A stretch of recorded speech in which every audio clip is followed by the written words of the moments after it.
Él nos va, él es egresado de la Universidad Nacional Mayor de San Marcos hace ya algunos años, con maestría en enfermedades infecciosas y tropicales en San Marcos, asistente del Servicio de Infectología del Instituto de Salud del Niño desde el 1998, profesor de pediatría nombrado de la Universidad Nacional Mayor de San Marcos, docencia en servicio y tutoría de médicos residentes en el mismo instituto, miembro del equipo técnico de dengue y otras enfermedades metaxénicas en el instituto, miembro de la Sociedad Latinoamericana de Infectología Pediátrica y miembro asociado de la Sociedad Peruana de Enfermedades Infecciosas y Tropicales. Él nos va a hablar acerca de lo que acabamos de pasar, el COVID.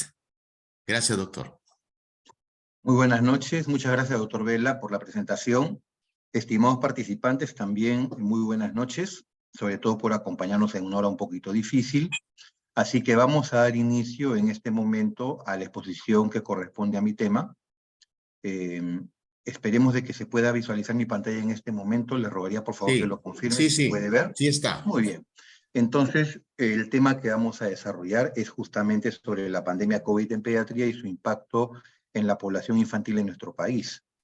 Recordando algunos términos, como por ejemplo el origen del término COVID-19, que es un acrónimo inglés, también es conocida como enfermedad por coronavirus, ¿cierto? O también llamada neumonía por coronavirus. Esta es una enfermedad predominantemente respiratoria, sobre todo en la población infantil, que podría también convertirse en una enfermedad con compromiso multisistémico que es producida por una nueva cepa de los coronavirus conocidos y que se conoce actualmente como el SARS-CoV-2. Este fue aislado por primera vez en Wuhan, en una región de China, tras provocar justamente esta epidemia inicialmente localizada en esta zona hacia finales del año 2019 y 2020. Esta es la línea de tiempo correspondiente a cómo se ha ido desarrollando la pandemia de COVID-19 a lo largo de los últimos 3 años. Fundamentalmente el inicio, ¿no? Recordar de que ya el 31 de diciembre del año 2019, para nosotros muy lejano en aquel entonces del Perú, lo que se iba suscitando, China notificaba un conglomerado de casos de neumonía típica. De allí, ¿no? Hay que recordar de que el nuevo coronavirus se demuestra aproximadamente el día 7 de enero del 2020. Para esto había una serie de especulaciones relacionadas con las salas de emergencia del hospital de Wuhan que motivaron incluso sanciones hacia la jefa de la guardia, la doctora Yifeng, así como también al doctor Wen Li, el cual falleció días después también por COVID-19, un oftalmólogo. Recordar, ¿no?, de que recién después de 7 días de haberse conocido de que era un nuevo virus, China pone a disposición pública la secuenciación genómica de este nuevo virus a través del GISAID y se le da la denominación del nuevo coronavirus 2019. Vemos algunas pautas más importantes que estoy enfatizando, como por ejemplo de que el 30 de enero del 2020 ya se declara esta epidemia que escapa prácticamente de los niveles, se propaga, perdón, a otras regiones, incluso otros continentes, como una emergencia de salud pública de preocupación mundial. El 11 de febrero la OMS le acuña el término COVID-19, esta enfermedad. Hay que recordar de que la declaración de pandemia de COVID-19 surge aproximadamente el día 11 de marzo del año 2020. ¿Y qué pasaba en el Perú? Bueno, en el Perú, recordemos de que se confirma el día viernes temprano, antes de las 7 de la mañana, sale la doctora Inostroza junto al aquel entonces presidente Vizcarra a anunciar al país la notificación del primer caso de coronavirus en el Perú. El día 11, les decía yo, 5 días después, es notificado a nivel de la OMS como pandemia. Esto motivó, ¿no es cierto?, de que hubieran diversas reacciones, sobre todo en la prensa, ¿no?, como estas, ¿no? Otras fueron más alarmistas, definitivamente. Nosotros pensábamos de que estaba lejos, ¿no? Y de pronto nos vimos con que teníamos que usar mascarillas, ¿no? Ahí nomás. 6 de marzo, el primer caso de COVID-19 en el Perú. El 11 de marzo, ya lo decía yo, debido al elevado número de casos, la OMS declara, ¿no es cierto?, esta emergencia sanitaria como pandemia. El 19 de marzo fallece el primer paciente en el Perú, un varón que fallece por falla multiorgánica y falla respiratoria aguda. Si uno quiere seguir haciendo un seguimiento de la propagación del COVID-19 a nivel mundial, y esto se puede hacer en tiempo real, uno puede ingresar a la página web de la Universidad Johns Hopkins, ahí tienen ustedes el enlace GISAID, para poder visualizar, ¿no?, las características de cómo se va desarrollando la pandemia en todo el mundo en este momento. Vemos de que el total de casos reportados para el día de hoy, que actualicé esta página, son de 674.104.148 personas en todo el mundo. Y el país que ha reportado en este momento una mayor cantidad de letalidad, como ven ustedes acá, Estados Unidos, Japón, 6.137, Taiwán, 1.422 personas fallecidas en las últimas 24 horas en estos países. Un poquito más allá, ¿no? Este es el Perú, ¿ok? Este es el Perú. En los últimos 28 días se han reportado 683 personas fallecidas, en los últimos 28 días. Se han reportado aproximadamente en nuestro país 4.500.000 casos de COVID, con cerca de 220.000 fallecimientos. El dato importante que se ha agregado a esta dashboard que maneja la Universidad Hopkins es no solamente, además del total de muertos, sino el total de vacunados a nivel del mundo. Como ven ustedes, estamos llegando a los 13.300 millones de personas vacunadas a nivel mundial. También se puede hacer el seguimiento de la propagación en la página web de la CDC, o sea, la Dirección General de Epidemiología del Ministerio de Salud, en el cual tenemos los datos muy parecidos a los que hemos observado hace un momento, porque estos son los que nutren a los datos de la CDC y también de la Universidad Johns Hopkins.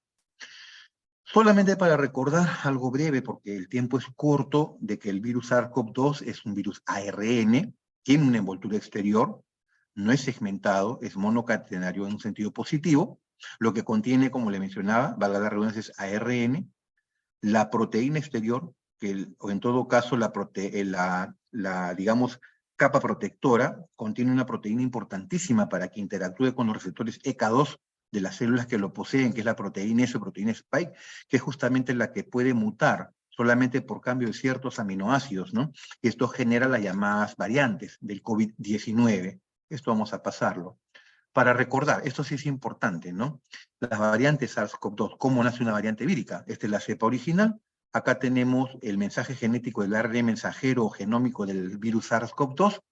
Ustedes están observando, recordando un poco en lo que es código genético en biología, que la información genética que va a ser posteriormente traducida en las ribosomas, en aminoácidos, viaja bajo la forma de tripletes o codones de cadenas de nucleótidos.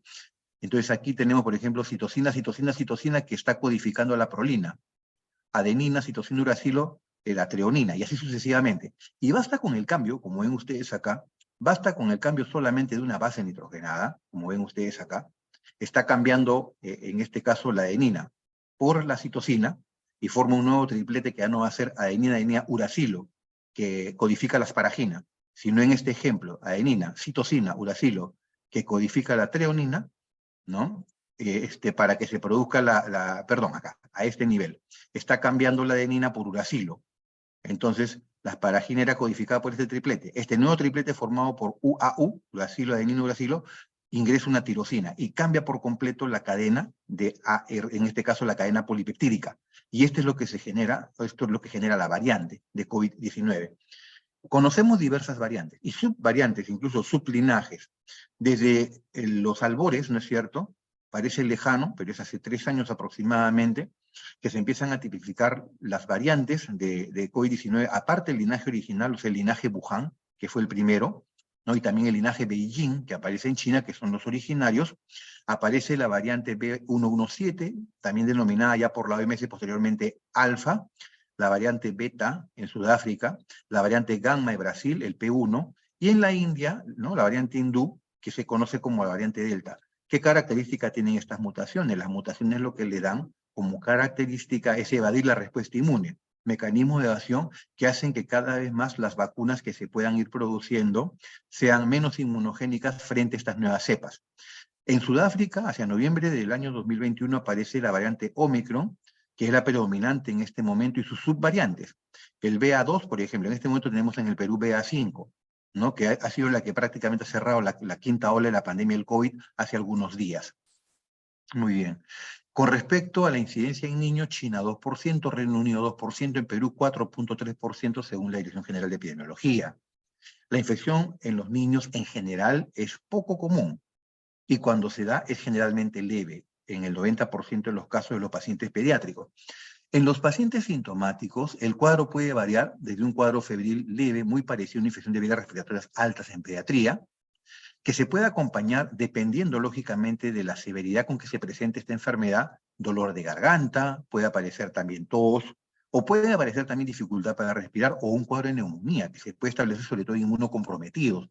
También puede evolucionar hacia una forma de sepsis, o lo que se denomina, y veremos al final, síndrome inflamatorio multisistémico.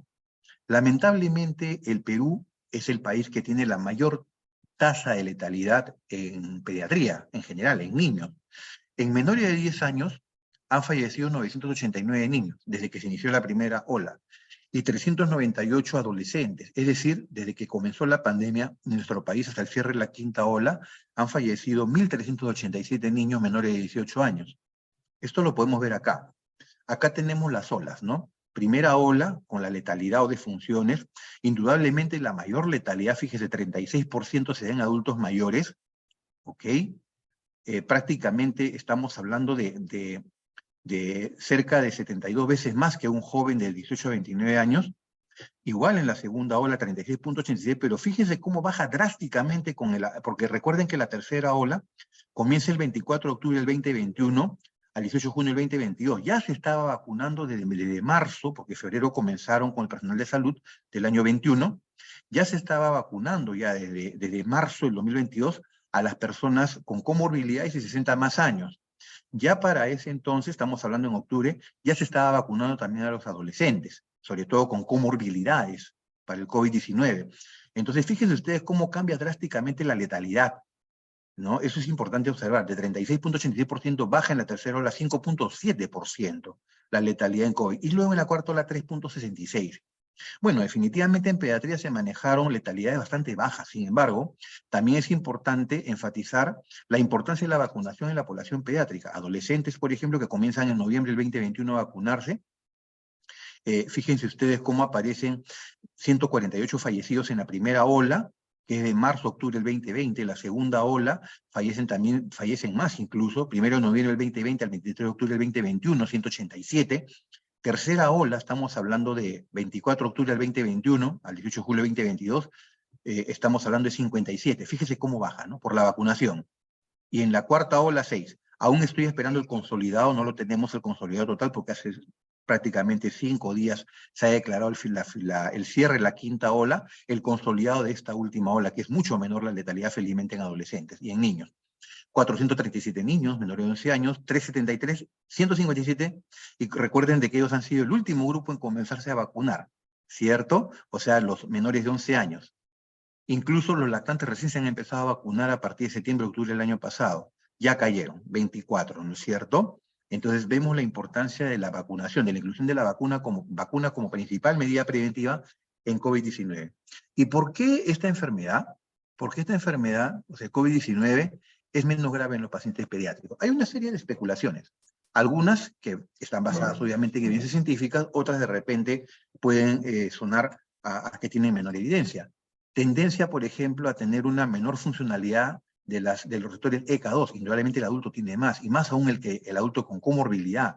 Expresa mucho más receptores ECA2 en diferentes células del endotelio, pulmón y otros más, como sucede, por ejemplo, con los hipertensos, ¿no? Por el hecho de tener hipertensión arterial, ¿no es cierto? Por el hecho de usar antihipertensivos, van a expresar, ¿no es cierto?, mayor cantidad de receptores ECA1 y ECA2.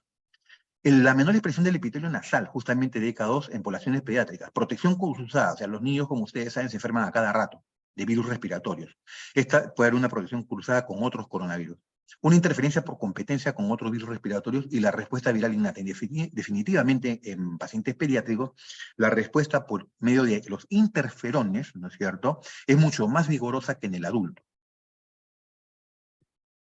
Muy bien. Disculpen, no había avanzado. Ahora sí. ¿Cuáles son las características en la población pediátrica con respecto a la enfermedad? ¿Y por qué se facilita el contagio en este grupo etario?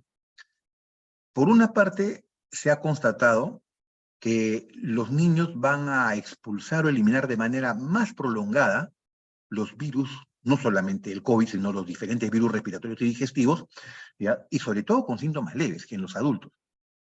Si recordamos, ¿no es cierto?, un ejemplo, de repente tradicional, un paciente pediátrico que se vacuna con vacuna oral contra el virus de la polio, puede eliminar este virus vacunal hasta 3 semanas o incluso un poquito más.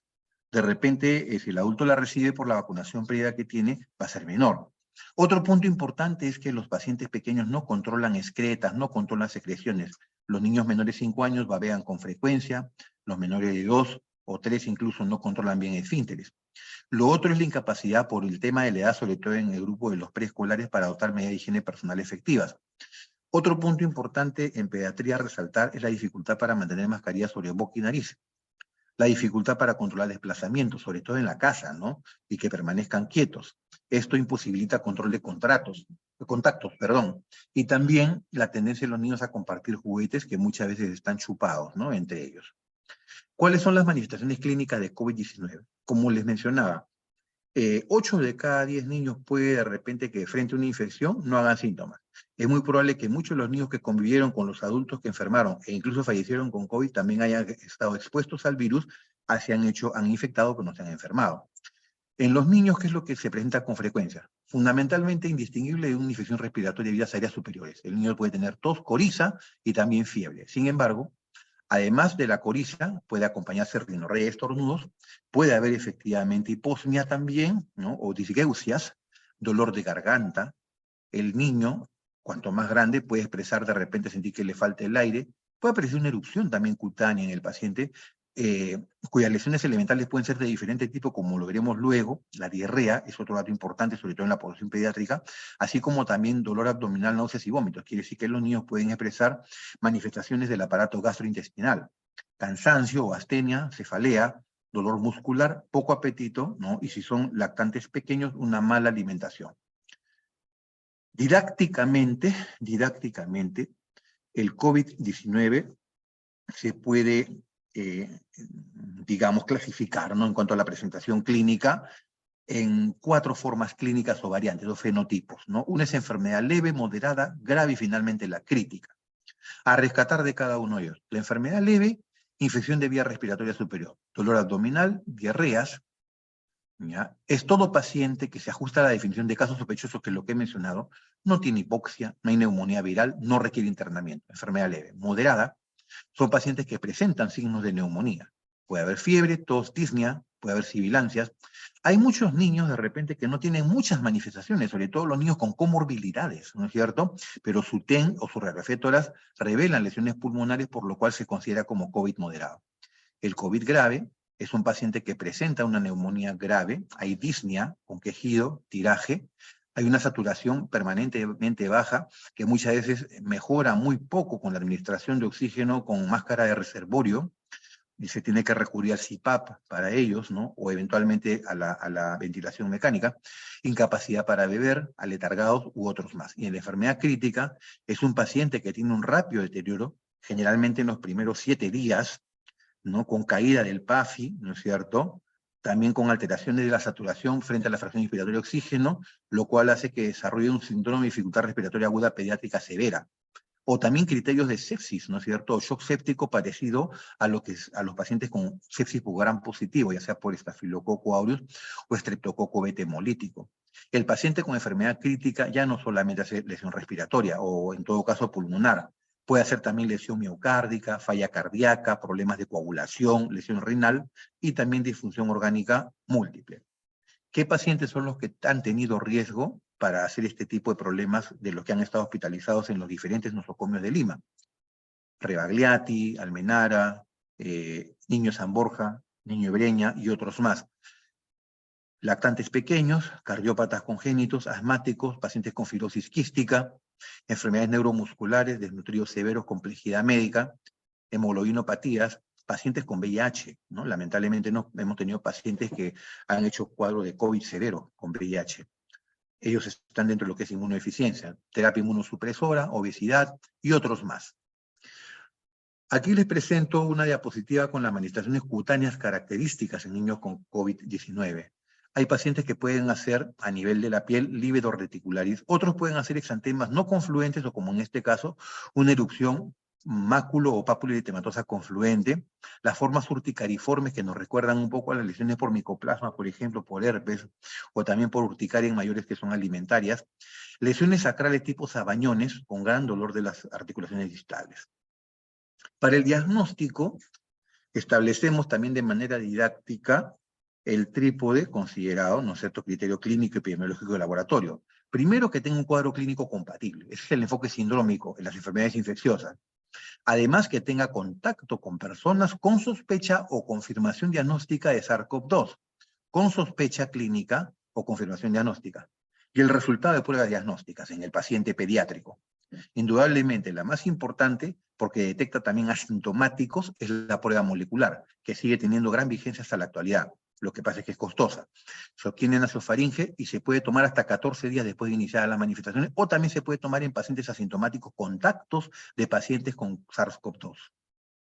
Las pruebas antigénicas solamente para pacientes sintomáticos, recuérdenlo, solo sintomáticos los 7 primeros días.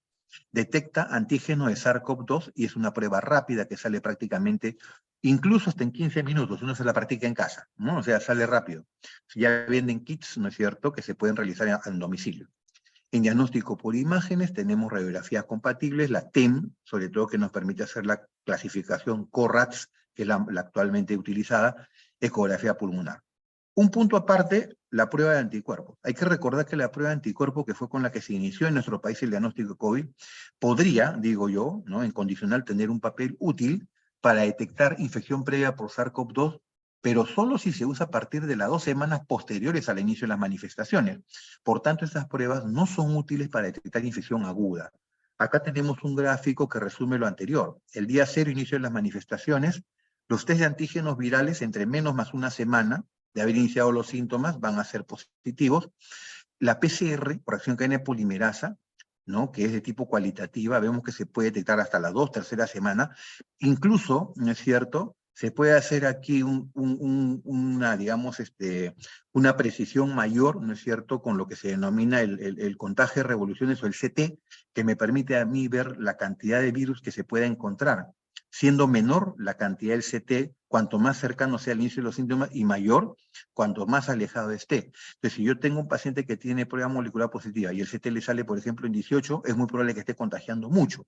Si le sale 35, ya no, porque la máquina ha tenido que hacer 35 revoluciones o giros para poder detectar material genético. Muchos más giros, entre comillas, ¿no es cierto?, pasadas, que 18 o 15. Detecta mucho más rápido la concentración de virus en la muestra. Es por eso, ¿no?, de que esta prueba también nos podría decir en qué momento el paciente ya no contagia definitivamente. Y los test de anticuerpos, por encima de la semana, como vemos acá. Diagnóstico por imágenes, ¿está indicado en quién? Indicado en pacientes con diagnóstico de COVID, pero que tengan comorbilidad, incluso con síntomas leves, es importantísimo, o bien también en niños con síntomas moderados. Hay engrosamientos peribronquiales, puede haber opacidades en vidrio de ilustrado, pero mejor se utiliza para esto la tomografía. Acá tenemos imágenes en niños con problemas de COVID. Este es un vidrio de ilustrado multifocal, por ejemplo. Aquí tenemos condensación pulmonar, este también vidrio de ilustrado periféricamente, como ven ustedes acá, múltiples, ¿ok? Acá hay consolidación fragmentada. Hay una clasificación que se usa en adultos extrapolada para niños denominada CORATS, perdón. Esto fue incorporado en la comunidad médica a partir de un estudio publicado en la revista Radiology. Acá tienen ustedes el enlace para que puedan ingresar y revisar, donde CORATS 4 y 5 son las que presentan definitivamente una probabilidad mucho más alta de que estemos frente a una neumonía por COVID-19. El tratamiento, según lugar de atención del paciente pediátrico y severidad. Si es leve, la atención debe ser en consulta ambulatoria. Generalmente lo hacemos en las salas de emergencia. Entonces, si es leve, se le da solamente tratamiento sintomático al paciente, ¿ok? Tratamiento sintomático y monitorear signos de alerta. Se le puede citar cada 24 o cada 48 horas. O se le da una cartilla de identificación de señales de alerta para que regrese apenas tenga problemas de salud. Moderado. Tiene que internarse el paciente. Dependiendo de la severidad, oxigenoterapia, corticoterapia, sobre todo cuando sospechamos que hay hiperinflamación, o requerimiento de oxígeno suplementario. Anticoagulación profiláctica, solamente en algunos casos, con enoxaparina cuando hay riesgo de trombosis o cuando se eleva la dímero D. Descartar zinc. Grave y crítico, definitivamente en cuidados intensivos para monitoreo y soporte. El manejo ambulatorio deben ser aislados una semana a los pacientes, requieren ingesta de líquidos y calorías, paracetamol para la fiebre. Los que están recibiendo terapia inhalatoria con corticoides o de repente tratamientos inmunosupresores tienen que conversarlo con su especialista. Las señales de alarma con las cuales tenemos que instruir a los papás, si su niño tiene dificultad para respirar, dolor en el pecho, confusión, incapacidad para despertarse, ¿no? O de repente tiene piel, labios o lechos de uñas pálidos o cianóticos, como muestra esta imagen del libro Netter clásico, ¿no? Variación del tono de la piel. Entonces, tiene que ser evaluado para ver si reúne criterios de internamiento. Entonces, internamos para garantizar terapia de soporte respiratoria, ¿no? Aquellos pacientes con radiografía de enfermedad severa, con condición preexistente, así no estén sintomáticos moderados, lactantes pequeños y formas severas o críticas, ¿no? En el manejo hospitalario voy a resumir solamente lo que es importante que se pide cada 24 o 48 horas en rojito: hemograma, PCR, DHL, perfil hepático completo, el tímero D, la ferritina, y bueno, esto sí no lo hacen en todos los hospitales, muchos tenemos que pedir en particular, ¿no? El propéptido natriurético, ¿no es cierto?, cerebral, que está relacionado con lesión miocárdica. También se puede pedir troponina. Internado el paciente, soporte respiratorio, no está indicado ningún antiviral como Remdesivir, tocilizumab, que es un antagonista de IL-1 tampoco, plasma hiperinmune, tampoco está indicado en pediatría. Antibióticos solamente cuando es una infección bacteriana, no de manera empírico rutinaria, mucho menos acitromicina, ni tampoco ivermectina. La corticoterapia indicada solamente en graves o críticos, puede ser metilprednisolona, dexametasona, y la anticoagulación se dan ciertas circunstancias en las cuales hay que usar enoxaparina 0.5 miligramos por dosis cada 12 horas o 1 miligramo por kilo cada 24 horas. Estoy pasando un poquito rápido, pero les recuerdo que esto va a quedar en un aula virtual para que puedan revisarlo con toda tranquilidad. Finalmente, unas cuantas palabras en 3 minutos para síndrome multisistémico asociado a COVID-19. Esta es una condición médica que se empezó a ver hacia mayo, junio del año 2020, en la que en la población pediátrica se empezaron a describir afecciones posinfecciosas. Era la característica en la que diferentes órganos del organismo mostraban signo de inflamación: corazón, pulmones, riñones y otros más. Entonces, en este síndrome aparece la fiebre, dolor abdominal, vómitos, diarrea, exantema, inyección conjuntival o astemia.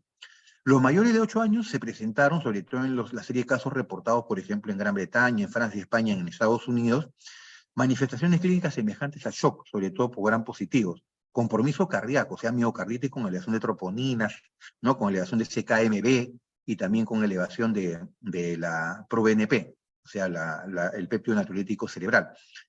Y por otra parte, manifestaciones de síndrome hemofagocítico. En cambio, en los menores de 5 años, que es lo que hemos visto también nosotros acá más en pediatría, una forma Kawasaki-like, parecía síndrome de Kawasaki. Hay que recordar de que estos niños con SIM tenían el virus que causaba COVID-19, o sea, que con pruebas, ¿no es cierto? O bien habían estado en los últimos 30 días en contacto con familiares, sobre todo en la casa, que podían haber hecho COVID-19, o de repente eran asintomáticos para COVID-19, en los cuales cuando les practicábamos anticuerpos para COVID también les salía positivo a los padres. La edad media, 8 años, el compromiso gastrointestinal, 80% de los pacientes, dermatológicos, 85%, la frecuencia en hospitalización, hasta el 42%, 17 mínimo, 42% de los niños que se internaron fueron por SIM. Algunos pacientes, como le decía, pueden tener signo de shock, otros de vasodilatación. La clasificación del síndrome inflamatorio multisistémico, una presentación inflamatoria inespecífica, es bien difícil saber que está con MISC, es solamente sospecha. Presentación tipo Kawasaki, puede tener criterios completos o incompletos para Kawasaki, no desarrollan shock, y la presentación tipo shock en el síndrome inflamatorio multisistémico sí hacen signo de shock, marcadores inflamatorios elevados y compromiso multisistémico con compromiso cardíaco. Para el diagnóstico del síndrome inflamatorio multisistémico, en un paciente menor de 18 años con fiebre de más de 3 días, debe encontrarse manifestaciones cutáneas, ¿ok? O conjuntivitis no purulenta, como sucede en Kawasaki, hipotensión, shock, disfunción miocárdica y otras más, elevación de enzimas cardíacas, evidencia de coagulopatía con prolongación de los tiempos o dímero D elevado, afección renal, o sea, falla renal aguda, problemas a nivel intestinal o también elevación de transaminasas y compromiso neurológico. Asimismo, debemos de encontrar elevación de marcadores inespecíficos de inflamación, proteína C reactiva, eritrosedimentación, los triglicéridos, así como la ferritina. No hay ningún otro diagnóstico alternativo plausible que me explique la causa de inflamación en el paciente. Y debe tener un diagnóstico confirmado de infección o de contacto con SARS-CoV-2. La prueba de PCR, antigénica, serológica, o bien exposición a pacientes con sospecha o confirmación de COVID en las 4 semanas previas al cuadro que tiene el paciente.